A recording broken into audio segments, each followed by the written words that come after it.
Hello friends, welcome to Honey GS classes. 13 September current affairs. First famous Rocky Singh case. Rocky Singh versus state of UP అనేది వార్తల్లో ఉంది. ఈ case పేరు కాకుండా case ఎందుకు వార్తల్లో వచ్చింది అనే అంశం అనేది మనకి ఎగ్జామ్ దృష్ట్యా ఇంపార్టెంట్. కేసు ఏంటి అంటే జ్ఞానవాపి మసీద్ అనేది ఔరంగజేబు ఈ 1669లో విశ్వేశ్వర టెంపుల్ అని చెప్పేసి శివుని ఆలయము దాన్ని కూలగొట్టి ధ్వంసం చేసి ఇది నిర్మించాడు అని చెప్పేసి కోర్టులో కేసు పడింది. సో ఏంటి ఇప్పుడు విశ్వేశ్వర టెంపుల్ అనేది ఉన్నది అక్కడ ఒక హిందూ దేవాలయాన్ని ధ్వంసం చేసి జ్ఞానవాపి మసీద్ అని చెప్పేసి కట్టబడింది ఔరంగజేబు కాలము. అది మనం గుర్తుపెట్టుకోవాలి. ఇది ఎవరు నిర్మించింది అంటే ఔరంగజేబు. ఎట్లా నిర్మించిండు? హిందూ ఆలయం ధ్వంసం చేసి. ఎవరు చెప్పిండు? మన డిగ్రీ పుస్తకాల్లో ఉన్నది. ఎక్కడ ఉంది అంటే ఫేమస్ పుస్తకం ఉంటుంది ఈ ఔరంగజేబ్ మీద. ఎవరు రాసిండ్రు? షకీబ్ మహమ్మద్ ఖాన్ అని చెప్పేసి. షకీబ్ మహమ్మద్ ఖాన్. ఈ పుస్తకం ఏంటి అంటే యాసీర్ ఈ ఆలంగీర్ విశ్వ విజేత అని చెప్పేసి. ఆలంగీర్ అంటే విశ్వ విజేత. ఔరంగజేబు ఆలంగీర్గా మనకి ఫేమస్. ఈ పుస్తకంలో ఏముంటుందంటే హిందూ దేవాలయాలు ధ్వంసం చేయబడింది అని చెప్పేసి ఉంటుంది. ఎవరి చేత? ఔరంగజేబు యొక్క గవర్నర్ అబుల్ హసన్. ఇది మనం కంటెంట్లో చదవాల్సిందే. సరే, ఇప్పుడు మనకి ఔరంగజేబు వార్తల్లో వచ్చింది కాబట్టి ధ్వంసం అనేది ఇక్కడ చదువుకోవచ్చు. అబుల్ హసన్ చేత అన్ని హిందూ దేవాలయాలు అనేది ధ్వంసం చేస్తాడు. షాజహాన్ మనం డిస్కస్ చేసినాం ఆల్రెడీ. షాజహాన్ కొడుకు దారషికో ఒక లిబరల్ ముస్లిం ఉదారవాది. అదే ఇంకొక కొడుకున్నాడు ఔరంగజేబు బద్మాష్. అంటే ఇన్ఫ్యాక్ట్ ఈ హిందువుల దేవాలయం మీద ధ్వంసం చేస్తాడు. ఎస్, ఇది అయితే వాస్తవం. ఈ టెంపులా అని మనకు తెలియదు కానీ ధ్వంసం అయితే చేసిండు. రైట్. ఇంకొక పుస్తకం ఉంటుంది. ఇప్పుడు కేసు అనేది దీని ఆధారంగా వేయబడలేదు. వెరీ ఫేమస్ పుస్తకము ఆల్టేకర్. ఇది మన కంటెంట్లో లేదు, కరెంట్ అఫైర్స్లో వస్తుంది. సో ఆల్టేకర్ పుస్తకం ఏంటి? అసలు ఈ ఆల్టేకర్ ఎవరు అంటే బెనారస్ హిందూ యూనివర్సిటీ యొక్క ప్రొఫెసర్, అన్సెంట్ హిస్టరీ యొక్క డీన్. ఈయన పుస్తకం ఏంటి అంటే history of Benares early time down to 1937 అని చెప్పేసి బెనారస్ పుట్టినప్పటి నుంచి 37 వరకు రాస్తాడు. దీని ప్రకారం ఏంటి అంటే ఈ విశ్వేశ్వర టెంపుల్ని శివుని ఆలయాన్ని ధ్వంసం చేసి ఔరంగజేబు 1669లో ఈ జ్ఞానవాపి మసీదుని నిర్మించాడు అని చెప్పేసి ఉంటుంది. ఇది మనకు సరిపోతుంది కరెంట్ అఫైర్స్. ఇంకా కొద్దిగా చూస్తే కాశీ విశ్వనాథ టెంపుల్ అని చెప్పేసి దీని పక్క పొంటే 18th సెంచరీలో నిర్మించినారు. సో కాశీ విశ్వనాథ టెంపుల్ శివుడే. ఎవరు నిర్మించినారు అంటే ఇన్ఫ్యాక్ట్ అహల్యబాయి అని చెప్పేసి ఒక రాణి. ఈమె హోల్కర్ ఎవరు? మరాఠా వంశం మనకు గుర్తుకు రావాలి. మరాఠా మనం డిస్కస్ చేసినాం. 5 డైనెస్టీ ఉంటాయి, 5 రాజ్యాలు ఉంటాయి. అందులో హోల్కర్ అని చెప్పేసి. సో ఈమె ఇండోర్ కాబట్టి హోల్ పడింది అని చెప్పేసి గుర్తుపెట్టుకోవచ్చు. ఇండోర్ ఇల్లు కాబట్టి ఇంకా హోల్ పడింది అట్లా గుర్తుపెట్టుకోవచ్చు. లేకుంటే అహల్యబాయి అని చెప్పేసి ఆ టెంపుల్ నిర్మించింది. సో దీని పక్క పొంటే నేను ఇక్కడ మ్యాప్ వేయలేను కానీ సో మీరు గూగుల్ అయితే సెర్చ్ చేయవచ్చు. జ్ఞానవాపి మసీద్ అండ్ విశ్వనాథ్ టెంపుల్ అని చెప్పి సెర్చ్ చేస్తే రెండు ఒకే దగ్గరనే మనకు కనిపిస్తుంది. గోడలు ఆనుకొని ఉంటాయి. సో ఇది మనకి కరెంట్ అఫైర్స్ దృష్ట్యా అవసరము. ఇప్పుడు కేసు మళ్ళీ ఎందుకు పడింది అంటే వారణాసి కోర్టు అని చెప్పేసి వారణాసి డిస్ట్రిక్ట్ కోర్టు. ఇది ఒక 5 మహిళలు కోర్టుకు వెళ్తారు. రాకీ సింగ్ అందులో ఒక ఆమె కాబట్టి ఆమె పేరు మీద మన కేసు నమోదైంది. కేసు పేరు Rocky Singh case. Rocky Singh and others అని చెప్పేసి ఉంటుంది. కేసు ఏంటి అంటే ఈ జ్ఞానవాపి మసీదు ఒక వెలుపలి గోడ మీద బయట గోడ మీద శృంగేరి గౌర్ అని చెప్పేసి దేవతల బొమ్మలు ఉన్నాయి. అక్కడ రోజు నిత్యం పూజ చేస్తామని చెప్పేసి పిటిషన్ వేస్తే ఇది సో శృంగర్ గౌరీ. సో స్పెల్లింగ్ అయితే జీవోఆర్ఈ, పేపర్లు చూస్తే గౌరీ వస్తుంది. సో స్పెల్లింగ్ అయితే జీవోఆర్ఈ మొత్తం మీద. శృంగేరి గౌరీ అని చెప్పేసి మన దేవతలు ఉన్నారు, అక్కడ పూజ చేసుకోమని చెప్పేసి పిటిషన్ వేసిండ్రు. నిత్య పూజలు. ఎందుకు నిత్యం అంటే సో మొత్తం మీద పూజలు అది కంటిన్యూ అవుతున్నాయి. వాస్తవంగా ఈ గోడ ఉన్నది కదా దీనికి 1993 వరకు రోజు మనకి పూజ వర్షిప్ అనేది జరిగింది. 1993 తర్వాత మొత్తం మీద ఏమైందో కానీ ఇయర్లీ వన్స్ నవరాత్రి పూజలు అని చెప్పేసి మనకి దసరా ఉంటుంది కదా, అప్పుడు మాత్రమే ఒకసారి దాన్ని అనుమతిస్తున్నారు. యూపీ ప్రభుత్వమే అట్లా ఒక జీవో ఇష్యూ చేసింది. ఎందుకు అనేది మనకి ఎటువంటి వివరాలు లభ్యం కాలేదు. కానీ 93 వరకు డైలీ బేస్లో, 93 నుంచి ఇయర్లీ వన్స్ అని చెప్పేసి ఇప్పుడు ఈ 5 మహిళలు మాకు రోజు కావాలి పూజ అని చెప్పేసి కోర్టుకు వెళ్ళు. అప్పుడు వెంటనే ఒక ముస్లిం సంస్థ ఉంటుంది, అంజుమన్ ఇస్లామియా సంస్థ. అంజుమన్ ఇస్లామియా ఇంతాజియా సంస్థ అనేది ఏమన్నది అంటే జ్ఞానవాపి మసీద్ అనేది 1991 ప్లేసెస్ ఆఫ్ వర్షిప్ కిందికి వస్తుంది. ఆ చట్టం ఏంటి, 1947 ఆగస్టు 15 వరకు ఒక ఆలయము, ఒక మసీదు, ఒక చర్చి ఎలా ఉందో అలాగే కంటిన్యూ చేయాలి. కాబట్టి ఇక్కడ పూజలు అనుమతి ఇవ్వద్దు అని చెప్పేసి కోర్టులో పిటిషన్ అనేది వీళ్ళు వేస్తే కౌంటర్ ఫైల్ వాళ్ళు వేసిండ్లు, వాళ్ళ కేసుని కొట్టిపడేసింది. ఎందుకు అంటే ఇది 1991 ప్లేసెస్ ఆఫ్ వర్షిప్ యాక్ట్ కిందకు రాదు. ఎందుకు అంటే దీంట్లో ఎప్పటి నుంచే పూజలు కంటిన్యూ అవుతున్నాయి కాబట్టి పూజకు ఇబ్బంది లేదని చెప్పేసి తీర్పు చెప్పింది. ఇప్పుడు ఏంటి అంటే రోజు పూజ చేసుకోమని ఇంకా చెప్పలేదు, కేసు విచారణ కొనసాగిస్తామన్నది. కొనసాగిస్తాము అంటే ప్లేసెస్ ఆఫ్ వర్షిప్ యాక్ట్ అనేది దాదాపు చెల్లకపోవచ్చు. దాదాపు it's time to close 1991 places of worship act అని చెప్పేసి మనకి హిందూ పేపర్లో అయితే వచ్చింది. అంటే మేబీ దానికి ఇంకా కాలం చెల్లింది అని చెప్పేసి పేపర్లో వచ్చింది. సో ఇది బ్రీఫ్గా మనకి ఏం గుర్తుపెట్టుకోవాలి, మనకైతే పోటీ పరీక్ష అవసరం కాబట్టి జ్ఞానవాపి మసీదు ఎవరు నిర్మించారు, ఔరంగజేబ్. ఏ పుస్తకాల్లో ఉంది ధ్వంసం అని చెప్పేసి అంటే 2 పుస్తకాల్లో మనం మెన్షన్ చేయబడింది. ఇది హిస్టరీ కంటెంట్లో ఉంది, ఇది కరెంట్ అఫైర్స్లో మనకి ఈ కేసుకి మూలం ఇదే పుస్తకం కాబట్టి అది గుర్తుపెట్టుకోవాలి. అండ్ పక్క పొంటున్న టెంపుల్ ఏంటి అంటే ఇది కాబట్టి ఎవరు అహల్యాబాయి అని చెప్పేసి గుర్తుపెట్టుకోవాలి. సో మన కేసు కంటిన్యూ అవుతుంది 1 year పాటు, ఎప్పుడు వార్తల్లో ఉంటుంది. ఎప్పుడు వార్తల్లో ఉన్నా మనం ఇది డిస్కస్ చేయమిగా, జస్ట్ ఏమన్నా అప్డేట్ వస్తే ఇట్లా అప్పుడు డిస్కస్ చేస్తాం. సో మనకి అయోధ్య అయిపోయింది, ఇంకా వచ్చింది జ్ఞానవాపి మసీద్ అని చెప్పేసి. నెక్స్ట్ సైన్స్ అండ్ టెక్నాలజీలో Gagan strike. So Gagan strike ఇది వార్తల్లో ఉంది. సో ఇది ఒక ఎక్సర్సైజ్, మనం ఎక్కడ రాసుకోవాలి, ఆ ఓస్తక్ దగ్గర రాసుకోవాలి. గగన్ స్ట్రైక్ అని చెప్పేసి విన్యాసం. ఇది ఎవరు కండక్ట్ చేస్తున్నారంటే ఇది మిశ్రమంగా Indian army and Indian air force పంజాబ్లో కండక్ట్ చేసింది. పంజాబ్లో Indian air force, Indian army తరపున కార్గా కాప్స్ అని చెప్పేసి వాళ్ళు పాల్గొన్నారు. So Kharga corps and Indian air force, అంతగానో మనకి అవసరం లేదు.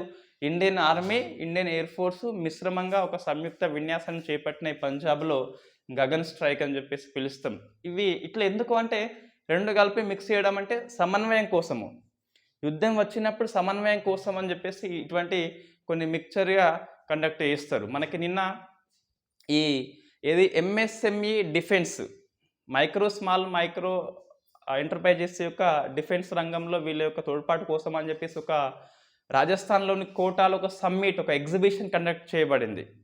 దానికి మన రక్షణ శాఖ మంత్రి రాజ్నాథ్ సింగ్ హాజరై ఏమన్నాడు అంటే ఎప్పటి నుంచో మాకు ఒక ఆలోచన ఉన్నది, ఈ ఇండియన్ ఆర్మీని, ఇండియన్ ఎయిర్ ఫోర్స్ని అండ్ ఇండియన్ నేవీని కూడా మేము ఇది ఏమంటూ ఇంటిగ్రేషన్ చేస్తామని చెప్పేసి, సమైక్యం చేస్తామని చెప్పేసి మనకి వార్తలు వచ్చినాయి.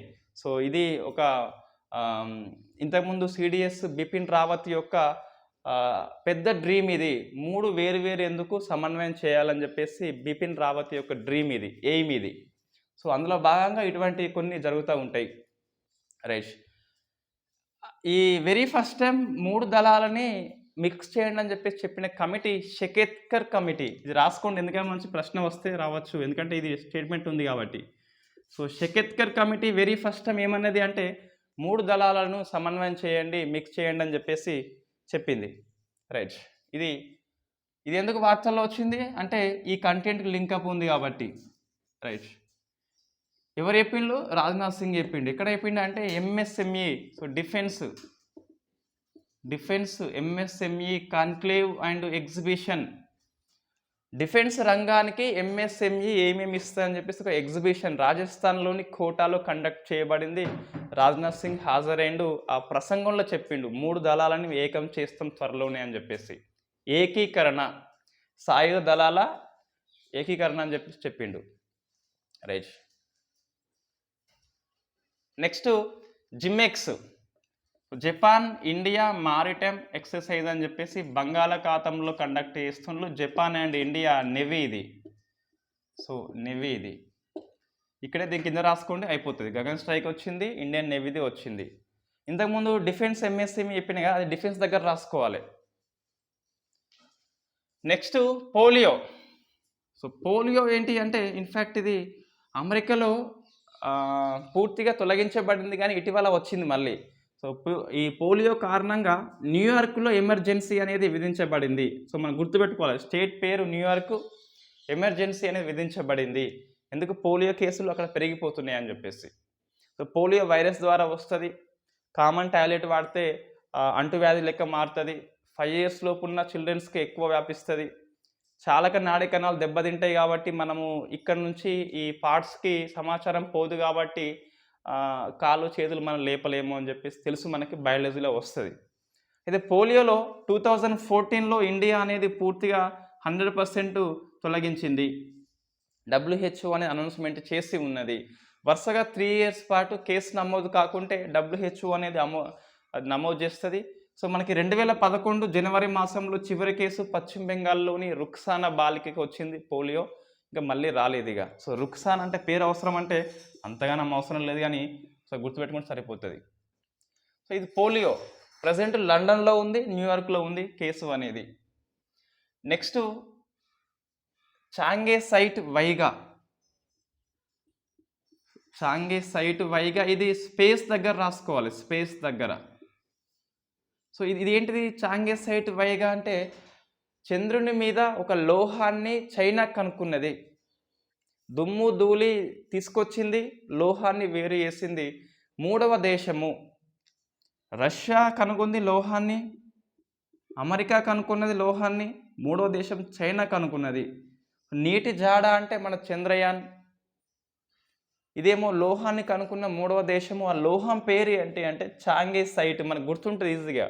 చాంగే 5 అనేది ఉపగ్రహము చైనా పంపింది, కనుక్కున్నది చాంగే సైట్లో కనుక్కుంది కాబట్టి సో చాంగే సైట్ వైగా అని చెప్పేసి చైనా దేశము చాంగే 5 ఉపగ్రహం ద్వారా దుమ్ము ధూళి తీసుకొచ్చి లోహాన్ని వేరు చేసింది. లోహం పేరు చాంగే సైట్ వైగా అని చెప్పేసి గుర్తుపెట్టుకోవాలి. ఈ సమ్మిట్ మనం డిస్కస్ చేసినాం already. National defence MSME conclave అని చెప్పేసి కోటాలో జరిగింది. నెక్స్ట్ సో మనం టిక్ చేయాలి, అయిపోయినాయి కొన్ని రాస్తున్నాం మళ్ళీ అక్కడ మిస్ అవుతున్నాయి. Right. Next sports. Asia cup అనేది శ్రీలంక గెలుచుకుంది. Very congratulations. ఎందుకంటే తీవ్రమైన ఆర్థిక సంక్షోభంలో ఉంది. ఆ టైంలో కొద్దిగా వాళ్ళకి ఉత్తేజం కలిగజేస్తుంది. క్రికెట్లో గెలిస్తే ప్రజలకు ఉత్తేజం ఏంటి అంటే కంపల్సరీ బూస్ట్ అనేది ఇస్తుంది. సో శ్రీలంక అనేది ఆసియా కప్ గెలుచుకుంది. ఒక అండర్ డాగ్గా అడుగుపెట్టింది. ఎటువంటి అంచనాలు లేవు. ఇండియా గెలుస్తుంది, పాకిస్తాన్ గెలుస్తుంది. 3 Sundays 3 ఇండియా పాకిస్తాన్ మ్యాచ్లు అనుకుంటే చివరి సండేకి మాత్రం పాకిస్తాన్ శ్రీలంక ఆడింది ఫైనల్. శ్రీలంక గెలుచుకపోయింది ఆసియా కప్ అయితే. సో కెప్టెన్ ఎవరు మనకి? షెనాక అని చెప్పేసి గుర్తుపెట్టుకోండి, ఎందుకంటే ప్రశ్న వచ్చినా రావచ్చు. సంక్షోభంలో ఉంది. ఆ పాకిస్తాన్ సంక్షోభంలో ఉంది. పాకిస్తాన్లో ఏమొస్తుంది? తీవ్రమైన ఫ్లడ్స్ వస్తున్నాయి, వరద వస్తుంది. ఎక్కువ పాకిస్తాన్లో వరద వస్తుంది. సో వరద వస్తుంది కాబట్టి వాళ్ళు నష్టపరిహారం కోరుతున్నారు డెవలప్డ్ కంట్రీ నుంచి. మేము ఎటువంటి పరిశ్రమలు స్థాపించుకోలేదు, మేము కార్బన్ ఎమిషన్స్ రిలీజ్ చేయలేదు, ఈ వాతావరణ సంక్షోభానికి మేము కారణం కాదు, మీరే అని చెప్పేసి ఉత్తర దేశాలు అంటాం. అంటే ఈ ఐరోపా కంట్రీస్ కానీ, ఈ నార్త్ అమెరికా కంట్రీస్ కానీ, లేదా రష్యా లాంటి ఉత్తర దేశాలన్నీ కూడా కారణం అని చెప్పేసి నష్టపరిహారం కోరుతుంది. సో మనకి వార్తల్లో వస్తుంది ఇట్లా నష్టపరిహారం కోరచ్చా అంటే ఒక ఒప్పందం ఉన్నది మనని ట్రాప్ చేయడానికి. సో యుఎన్ఓ యొక్క frame convention of climate change అని చెప్పేసి 1994లో వాతావరణ మార్పుల మీద ఒప్పందం ఇది. దీంట్లో ఉందంటే దీంట్లో ఏం లేదు, ఇది కొట్టి పర్యండి దీంట్లో లేదు. మరి ఎక్కడ ఉంది అంటే Warsaw international. So Warsaw Poland ఉంటుంది రాజధాని. సో వార్సా ఇంటర్నేషనల్ ఇది లాస్ అండ్ డ్యామేజెస్, ఇది 2013లో ఒప్పందం జరిగింది. దీని ప్రకారము డెవలప్డ్ కంట్రీస్ నష్టపరిహారం ఇవ్వాలని చెప్పేసి తొలిసారిగా అంగీకరించారు, కానీ నష్టపరిహారం కోసం ఎటువంటి ఫండ్ అయితే కలెక్ట్ చేయలేదు. ఎవరు ఇవ్వాలి, ఎంత ఇవ్వాలని చెప్పేసి ఏమీ లేదు ఇక్కడ. కేవలము ఒక ఒప్పందం అయితే చేసుకున్నారు 2013లో. 13లో ఒప్పందం. ఇది పాకిస్తాన్ విషయంలో ఇది వార్తల్లో వస్తుంది, క్వశ్చన్ వస్తే రావచ్చు. నిన్న ఇండియన్ ఎక్స్ప్రెస్లో ఎక్స్ప్లెయిన్డ్ కాలంలో వచ్చింది. సో పాకిస్తాన్ దేని బేస్లో అడుగుతుంది అంటే 2013 Warsaw international management loss and damages చట్టం ప్రకారము. ఇది అన్ని దేశాలు అంగీకరించినాయట, ఇండియా సంతకం కూడా చేసిందట. అందరు ఏషియన్లు కానీ ఇంకా దానికి ప్రొసీజర్ అనేది ఇంకా ఏమి లేదు. సో డబ్బులు జమ చేయాలని చెప్పేసి తీర్మానం జరిగింది. ఎంత డబ్బు ఇవ్వాలి, అమెరికా ఎంత ఇవ్వాలి, ఆస్ట్రేలియా ఎంత ఇవ్వాలి, అలాంటివి జరగలేదు. రైట్. ఇటీవల ఈ గ్లాస్గో మీటింగ్ మనకి లండన్లో జరిగింది. COP26గా గ్లాస్గో మీటింగ్ అని చెప్పేసి బ్రిటన్లో జరిగింది, UNFCCC సమ్మిట్ అని చెప్పి. దాంట్లో కూడా ఈ నష్టపరిహారం మీద డిస్కషన్ జరిగినాయి, కానీ ఒక టాస్క్ ఫోర్స్ కమిటీ అనేది నియమించిండ్రు. ఇంకా ఎటువంటి ఒప్పందం చేసుకోలేదు. ఒప్పందం జరిగింది అంటే ఇది ఓన్లీ డిస్కషన్స్ స్టేజ్లో ఉన్నది ప్రపంచ వాతావరణ ఒప్పందం అనేది. సో నెక్స్ట్ US ఓపెన్, మనకి అమెరికా ఓపెన్ లాస్ట్ సీజన్ ఇది. ఇందులో ఏంటిది కార్లస్ ఆల్కరాజ్ గెలిచిండు. సో కార్లస్ ఆల్కరాజ్ గుర్తుపెట్టుకోవాలి, ఈయన స్పెయిన్. సో నాదల్ వల్ల దేశమే స్పెయిన్. సో కార్లస్ ఆల్కరాజ్ తొలి గ్రాండ్ స్లామ్ ఇతనికి US ఓపెన్లో. మొత్తం మీద తొలి గ్రాండ్ స్లామే, ఫస్ట్ US ఓపెన్ ఏం కాదు ఇది, ఆయన కెరీర్లోనే ఫస్ట్ టైటిల్ అన్నట్టు ఇది. రైట్. ఈ ఇంపార్టెన్స్ ఏంటి అంటే 19 ఇయర్స్లోనే గెలుచుకున్నాడు. నాదల్ తర్వాత అత్యంత పిన్న వయస్కుడు. ఇంకో రికార్డ్ ఏంటి అంటే 19 ఇయర్స్కే ప్రపంచ వరల్డ్ నెంబర్ 1 అయ్యిండు. సో అది మనం గుర్తుపెట్టుకోవాలి. US ఓపెన్ గెలుచుకున్న అతి చిన్న పిన్న వయస్కుడేం కాదు ఇతను, నెంబర్ 1 అయినా పిన్న వయస్కుడు. రైట్. ఇది US ఓపెన్. మన మహిళ వచ్చింది, ఇది మెన్స్ది వచ్చింది ఆల్రెడీ. ఈయన గెలిచింది కాస్పర్ రూడ్ అని చెప్పేసి నార్వే దేశం మీద గెలిచిండు, కాస్పర్ రూడ్ అని చెప్పేసి. Next persons in news. So ఏంటిది, కమల్ నారాయణ సింగ్ చనిపోయిందండి పాపం. మధ్యన ప్రముఖులు చనిపోతున్నారు, మనం గుర్తుపెట్టుకోవాల్సి వస్తుంది. సో కమల్ నారాయణ సింగ్ ఎవరు, మనం డిస్కస్ చేసినాం ఆల్రెడీ. ఉదయ్ ఉమేష్ లలిత్ 74 డేస్ పనిచేస్తాడు CJIగా. అక్కడ మనకు వచ్చింది తక్కువ రోజులు అంటే కమల్ నారాయణ సింగ్ అని చెప్పేసి ఎన్ని రోజులు 18 డేస్ పనిచేసిండు. 18 డేస్ పనిచేసినాక ఇన్ఫ్యాక్ట్ రిటైర్ అయిపోయిండు, ఇప్పుడు చనిపోయిండు. ఎందుకంటే 65 ఇయర్స్ వరకే వాళ్ళు పదవిలో ఉంటారు కాబట్టి. సో తక్కువ కాలం పనిచేసిన CJI ఎవరు అంటే కమల్ నారాయణ సింగ్ చనిపోయిండు, గుర్తుపెట్టుకోవాలి. నెక్స్ట్ డిఫెన్స్ మనం డిస్కస్ చేసినాం ఆల్రెడీ. ఇది షెకెత్కర్ కమిటీ అని చెప్పేసి మనకి వార్తల్లో ఉంది. Okay, operation gear box. So operation gear box అనేది ఎక్కడ రాసుకోవాలి, కమిటీలు ఆపరేషన్ దగ్గర రాసుకోవాలి, కమిటీలు ఆపరేషన్ దగ్గర రాసుకోవాలి. గేర్ బాక్స్ అనేది ఇది revenue intelligence directorate revenue intelligence అనేది కండక్ట్ చేసింది. హెరాయిన్ కొకైన్ లాంటి మాదక ద్రవ్యాలను పట్టుకునేందుకు ఈ director of revenue intelligence conduct చేసిన ఆపరేషన్ పేరే గేర్ బాక్స్. ఈ గేర్ బాక్స్లో కూడా హెరాయిన్ తీసుకుపోతున్నలాట సమాచారం వచ్చినాక దానికి పేరు పెట్టుకొని దాన్ని ఛేదించిళ్ళు. పశ్చిమ బెంగాల్లో పట్టుకున్నారు, కొన్ని కోట్ల విలువైన హెరాయిన్ పట్టుకున్నారు. ఇది ఏది డైరెక్టర్ ఆఫ్ రెవెన్యూ ఇంటెలిజెన్స్ అని చెప్పేసి. నెక్స్ట్ తెలంగాణ అంశాలు ఉన్నాయి. ఇవి తెలంగాణ అంశాలన్నీ ఇంపార్టెంట్ అంశాలు ఉన్నాయి ఇలా. అందులో ఫస్ట్ చూస్తే మిస్ గ్రాండ్ ఇండియాగా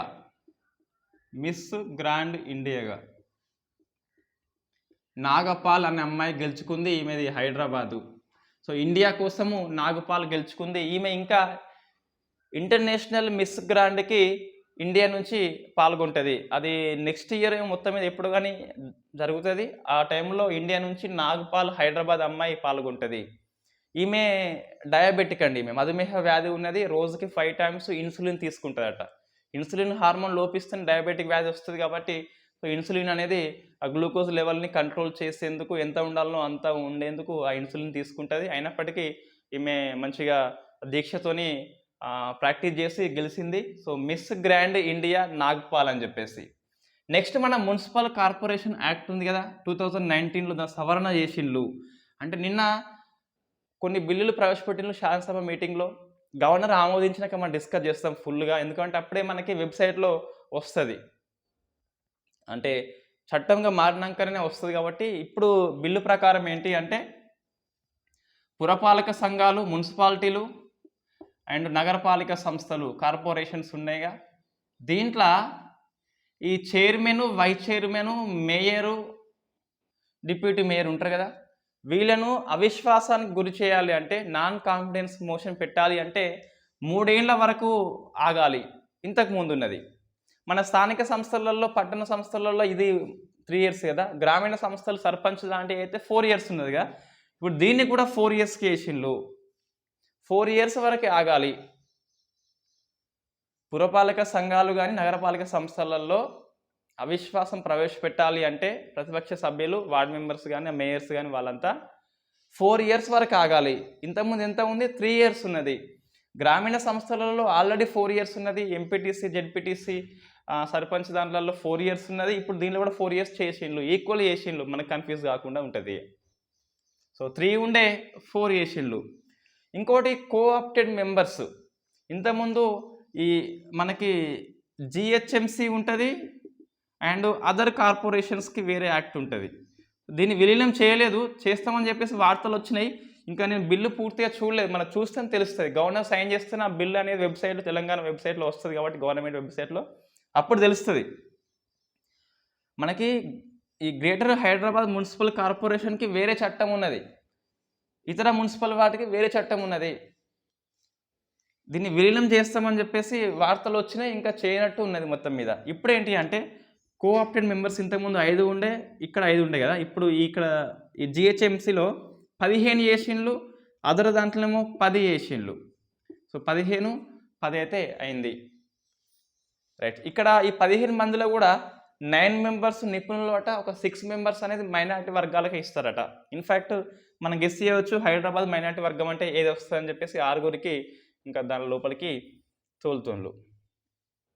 నెక్స్ట్ మూలుగు, ఇది సిద్దిపేటలో ఉన్నది కదా, అటవీ విద్యాలయం అని చెప్పేసి.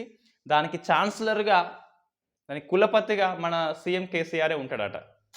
సో అటవీ విద్యాలయము సిద్దిపేటలో ఉన్నది, మూలుగు ప్రాంతంలో. దానికి కులపతి, ఛాన్సలర్గా ఎవరు ఉంటారు అంటే ఇన్ఫ్యాక్ట్ మన కేసీఆరే ఉంటాడు. నెక్స్ట్ ఇంకొకటి విద్యాలయాల ఉమ్మడి నియామక బోర్డు అనేది ఏర్పాటు చేయబడింది. ఇవన్నీ చట్టాలు కాలేదు, ఇంకా బిల్లులే, కానీ చట్టం అవుతుంది ఆటోమేటిక్. గవర్నర్ సైన్ చేస్తారు ఆటోమేటిక్గా. తమిళసై చేస్తుంది అంటే దాదాపు చేస్తారు. ఇవన్నీ పెద్ద కాంట్రవర్సీ ఇష్యూ కాదు కాబట్టి దీంట్లో ఇబ్బంది అయితే ఏం చేయదు కాబట్టి. సో ఏంటిది అంటే ఈ ప్రొఫెసర్లు ఉంటారు కదా, బోధన సిబ్బంది, క్లర్క్ సిబ్బందిని నియామకం చేసేందుకు ఒక ఉమ్మడి బోర్డు అనేది ఇంతకుముందు యూజీసీ కండక్ట్ చేసేది. మన జగదీష్ కుమార్ యూజీసీ యొక్క చైర్మన్. ఎవరు జగదీష్ కుమార్కి ఇటీవల AI, all India technical education కౌన్సిల్కి కూడా అధ్యక్షుడిగా ఎక్స్ట్రా జాబ్ అనేది ఇచ్చిండ్రు. తర్వాత ఇక్కడ విద్యాలయాల ఉమ్మడి నియామక బోర్డు ఏర్పాటు చేసిండ్రు కదా. ఎందుకోసం అంటే ఇది బోధన సిబ్బంది కోసము అండ్ క్లర్క్ లాంటి సిబ్బంది కోసం అనేది ఏర్పాటు చేసిండ్రు. ఇంతకుముందు యూజీసీ కండక్ట్ చేసి ఇక మీద మనమే కండక్ట్ చేసుకుంటున్నాం. ఇందులో కాలోజీ వర్సిటీ మాత్రం ఒకటి లేదు, కాలోజీ వర్సిటీ అనేది లేదు. ఇది ఆరోగ్య విద్యాలయము, దీనికోసం స్పెషల్గా వాళ్ళే ఇష్యూ చేసుకుంటారు. మిగతా అన్నిటికి కూడా ఇది ఉంటుంది. దీనికి ఎవరంటే చైర్మన్ అంటే ఉన్నత విద్యాలయ బోర్డు చైర్మన్. సో ఉన్నత విశ్వవిద్యాలయాల చైర్మన్ ఎవరుంటే వాళ్ళే ఎక్స్ అఫిషియో. వైస్ చైర్మన్ ఉంటాడు, 3 ఇయర్స్ పదవి కాలము, 65 ఇయర్స్, ఏది ముందొస్తే అది. ఒక 4 మెంబర్స్ సభ్యులు ఉంటారు.